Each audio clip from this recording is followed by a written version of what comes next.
Our new product resource service is ready to go. It returns a resource object that we can use to call the web server to retrieve the data. The resource object provides methods that allow interaction with the backend web service. By default, the object provides 5 methods. Get sends a GET request to the URL and expects a JSON object in the response. Query also sends a GET request to the URL, but it expects a JSON array in the response. Save sends a POST request to the URL. Delete sends a delete request to the URL. And remove is synonymous with delete.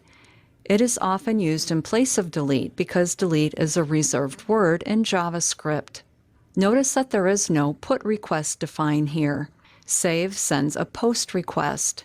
So you can either use the POST or you can extend $resource to include a put request. When we add saving functionality to our sample application later in this course, we'll just use the built-in POST functionality. Currently, our application needs a list of products, so we will use the query method. The query method sends a GET request to the URL we defined in the $resource function. The parameter is the callback function that is called upon receiving a successful HTTP response. The response is the JSON data returned from the query, so the resulting data is simply assigned to products as part of the model. Let's modify the product list controller to use the product resource service. Here we are back in WebStorm. I have the product list controller JavaScript file open.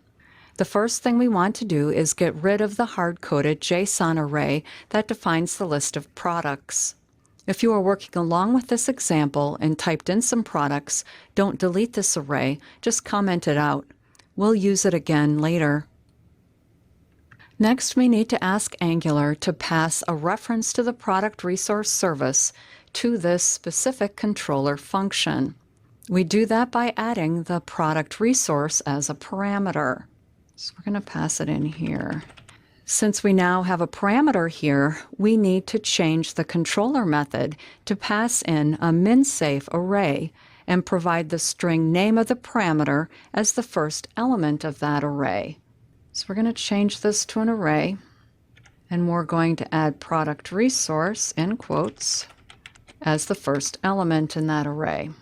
Next, we can add the call to the query method of the product resource. So here I can say product resource.query, and I can pass it a function.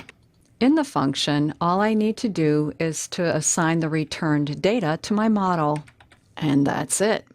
Now our controller will call the query method of the resource object, which in turn will send a GET request to the URL we defined and return a JSON array containing the list of products. Easy enough. Let's run it. We don't get any products. Let's look at the developer tools. And it responded with a 404 not found. It can't find the URL. Well, of course it can't find it. We have not created a RESTful web service to process that URL and return the data.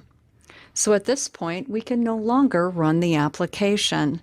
So we could wait for the backend team to build the web service, or we could build that web service ourselves, or keep going without the web service and continue to write code without running it. Yeah, right. But Angular has a better solution. Angular provides a way to fake the web service. Let's give that a try.